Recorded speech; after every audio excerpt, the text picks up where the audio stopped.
Did the Stoics really say that a man most powerful is one who understands his emotions? Have you ever noticed how some people stay calm under pressure, speak with quiet confidence and seem almost untouchable, while others spiral the moment life doesn't go their way? It's not about being born chill, and it's definitely not about suppressing your emotions. The real secret is emotional intelligence, built on ancient Stoic principles and sharpened by modern science. And today, I'm going to show you exactly how to develop it, not with cliches and not with hype. With actual tools you can use, starting now. Oh, and I'll reveal a mindset technique used by Olympic athletes and high-stakes CEOs before big moments. Once you learn it, you'll never walk into stress the same way again. Let's go. You've probably felt this.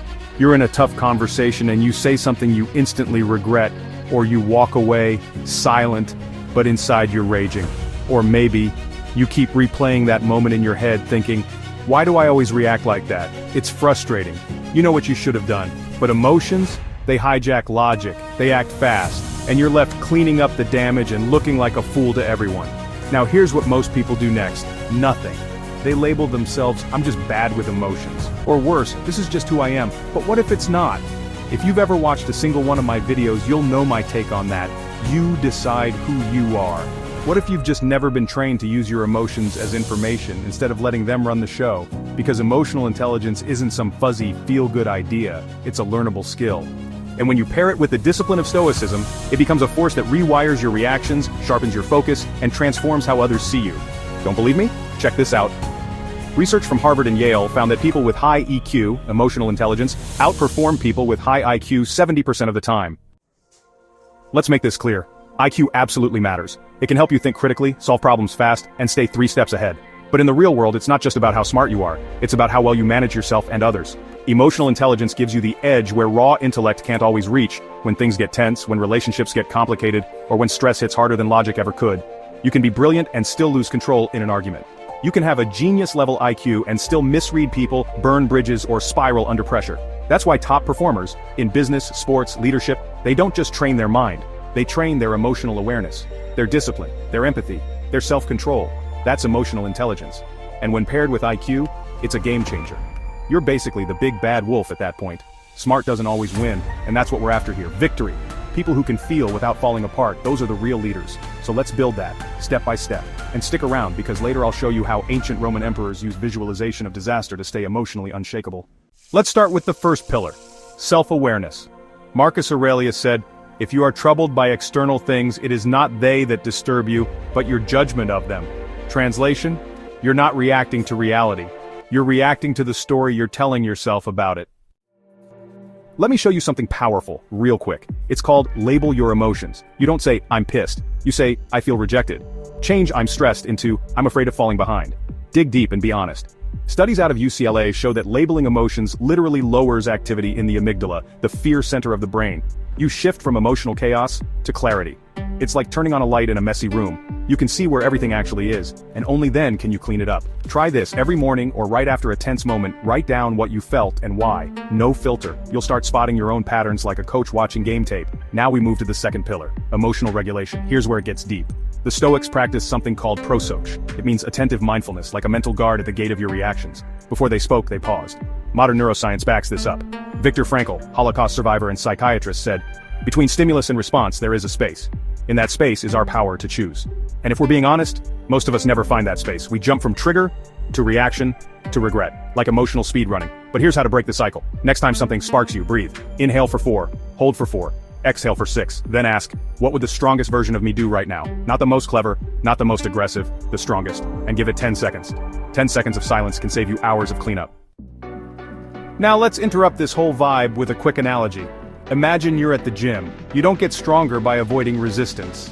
You get stronger by meeting it, with control. Same with emotion. Every difficult moment, that's your rep. Let's take a time out for a quick stat check.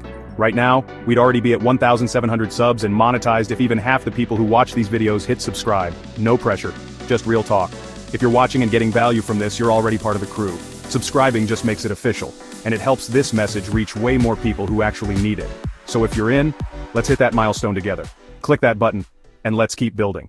Alright, here comes your next huge shift. Empathy. Most people hear Stoicism and think a couple things. Blank face, zero feelings, he or she is an emotional robot. But Seneca, one of the OG Stoics, wrote, wherever there is a human being, there is an opportunity for kindness. True Stoicism doesn't mean ignoring feelings. It means not being ruled by your own, so you can better understand others. Here's how you practice. When someone lashes out, pause. Instead of retaliating, ask, what invisible battle might they be fighting? What need are they trying, badly, to express? This instantly gives you power. Why? Because you're not pulled into their storm. You become the calm they don't have yet. Not only will it enrich your relationships and make you more successful, but you become a beacon of strength for others through your compassion and understanding. Heads up, if you're still watching this, you're not average. Average people avoid this work, you're in it. Now let's talk about the ancient mental technique I teased earlier. This one, it's heavy, but it's elite. It's called negative visualization. Every morning Stoics would rehearse what could go wrong. Not to be negative, but to become unshakable. Marcus Aurelius wrote, begin each day by telling yourself, today I will meet with interference, ingratitude, possibly even arrogance. Suffering exists in this world and it's given to each one of us according to some form of cosmic law, or even just the apparent randomness of causality. Regardless, you will meet people who don't yet have the resources to set a high standard, and they may cause you pain and suffering. You will meet this with preparation, not surprise. Modern sports psychology uses the same tactic. High-performance coaches train athletes to visualize both best and worst-case scenarios, so the nervous system doesn't panic when pressure hits. Here's how you use it. Before a big meeting, performance, or challenge, visualize it not going perfectly. Picture someone pushing your buttons, picture tech failing, picture nerves kicking in, then visualize your response, calm, clear, and centered. You're building what neuroscientists call cognitive preloading. The brain becomes familiar with adversity before it shows up. And here's the magic. When the real challenge hits, your nervous system doesn't freak out. You've already been there and mastered it. Now, let's zoom out. Imagine you speak and people lean in, not because you're loud, but because your presence is felt. Imagine people trying to throw you off, and you stay grounded. Imagine your emotions showing up, and instead of fearing them, you use them like a compass. That's what happens when you combine emotional intelligence with Stoic practice, and you're already building it. Right now, comment below, I lead my emotions now. Anchor it into reality right now. And if you want more videos like this, hit like and subscribe.